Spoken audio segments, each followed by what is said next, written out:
100년 전 일본 관동 대지진 당시 조선인 학살 사건을 다룬 영화입니다. ちょっと待て。15円50銭って言ってみろ。 조선인을 찾아내기 위해 일부러 어려운 발음을 시키는 장면은 실제로 벌어졌던 일입니다. 音をこっちから指名してね、発言しろというようなことをやったって言ってましたね。できなかったってやっぱり韓国の人だから。 그런데 지금 우리나라에서 비슷한 현상이 벌어지고 있습니다. 계엄을 옹호하는 세력들이 발음으로 중국인을 색출하겠다고 나선 겁니다. 비청구인이 전자문서 시스템을 변경한 행위, 국회의원회의 현장 검증 시 회의록 열람을 거부한 한국어와는 다른 중국식 악센트가 감지된 것입니다. 중국인들은 한국어 리을 발음을 정확히 하지 못해 발음을 트집 잡아 헌법재판관이 중국인일 수 있다는 논리를 펼치는 황당한 음모론. 이들에게 외국인의 법관 임용을 허용하는 대법원 규칙이 없기 때문에 현행법상 외국인은 법관으로 임명될 수 없다는 사실은 중요하지 않습니다. 혐오를 선동하고 조작하는 사람들은 아무리 이제 구체적인 데이터, 구체적인 수치를 가지고 그걸 반박한들 자신이 보고 싶은 것만 보고 믿고 싶은 것만 믿으려는 경향이 없지 않아 있습니다. 나의 입장에 반하는 사람, 그리고 탄핵에 찬성하는 사람들은 그냥 중국스럽다, 화교스럽다 이렇게 형용사로 둔갑된다는 거죠. 중국인에게 극단적인 적대감을 가지는 정서의 진원지는 어디일까? 당초 윤 대통령이 계엄을 선포할 땐 북한은 등장해도 중국은 등장하지 않았습니다. 파렴치한 종북 반국가 세력들을 일거에 척결하고 한국의 그런데 9일 뒤 대국민 담화에서 중국이 등장하기 시작합니다. 지난달 40일에는 40대 중국인이 드론으로 국정원을 촬영하다 붙잡혔습니다. 이후 인터넷 매체 스카이데일리가 계엄 당일 중국인 해커 부대가 선관위에 갇혀 있었다는 칼럼을 내면서 중국 간첩설은 극우 유튜버를 통해 빠른 속도로 확산되기 시작했습니다. 왜 갑자기 여기에 중국인이라는 댓글들이 막 중국인 해커들은 아닌가 이런 댓글들도 있어요. 스카이데일리는 선관위 연수원에서 중국인 간첩 99명이 체포돼 미군 기지로 이송됐다는 보도를 이어갔고 윤 대통령 측도 헌법재판소에서 이 기사를 꺼내들었습니다.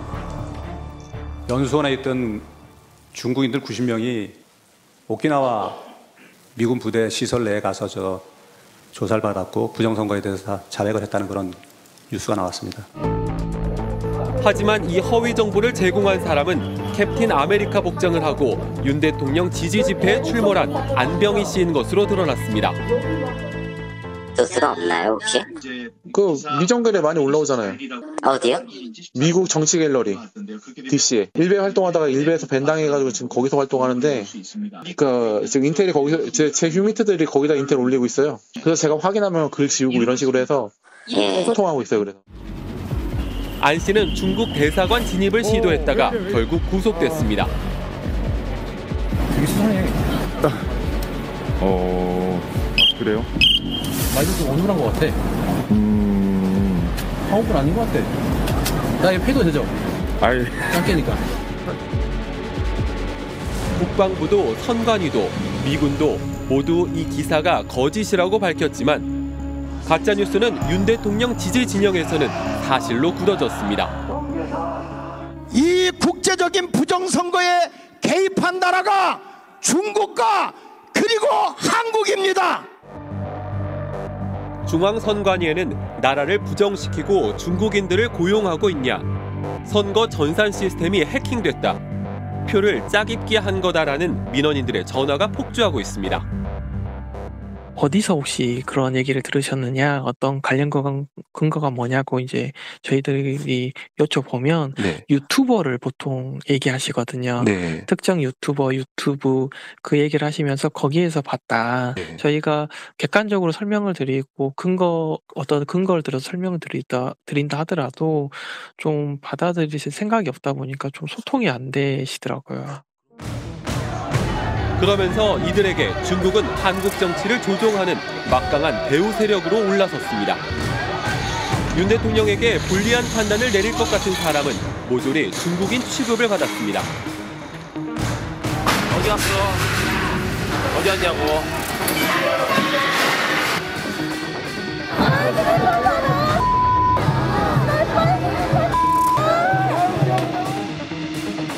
윤 대통령에 대한 구속영장을 발부한 서울 서부지법 차은경 판사.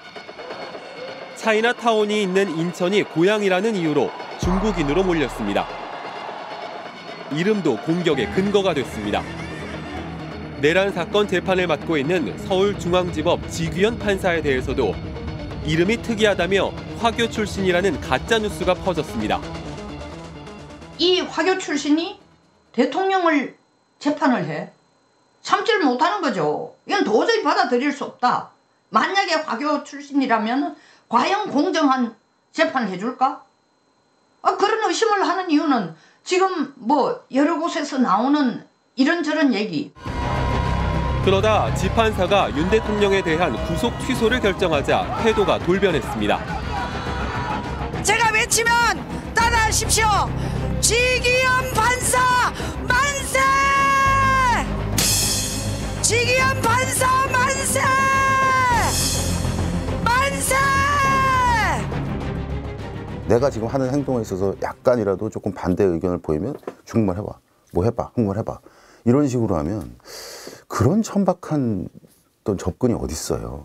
그러니까 이게 도대체 2025년에 벌어질 수 있는 상황일까? 논리상으로도 취약하고 팩트도 없고 그런데 본인들이 그 장사는 해야 되겠고 신념 장사잖아요. 이건 혐오 장사예요. 화교들이 많이 거주하고 있는 인천 차이나타운. 한 상인은 중국말 쓰는 걸 조심하고 있다고 했습니다. 말 조심해 하는데요. 그러니까 중국어를 말하는 것도 조금 조심스러우신 거예요? 아, 네네. 그런 거 조금 조심해.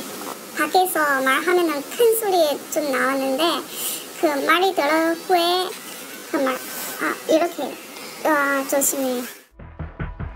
얼마 전엔 누군가 화교협회 사무실 앞까지 찾아와 위협을 가했습니다. 메가포 들고 여기가 뭐 그 섬장 깨네야 뭐 이런 것도 있었고요. 예, 그런 것도 있고 그래서 그렇게 조금 심해졌어요. 예, 화교학교 다니는 자녀는 괜찮은데 이제 한국 학교 다니는 자녀들이 있어요. 예, 말은 못하지만 아마 상당히 힘든 걸로 알고 있습니다. 거리에 중국인이 지나가는데 욕을 한다든지 폭력을 행사한다든지 그리고 중국과 관련된 어떤 기사가 뜨면 무조건 올라가서 비판을 한다든지 실질적으로 행동으로서 혐오를 드러내는 단계까지 가는 거죠. 이 단계는 바로 인종주의적 단계입니다. 굉장히 위험한 단계에 지금 우리는 일부 세력들이 가 있는 겁니다.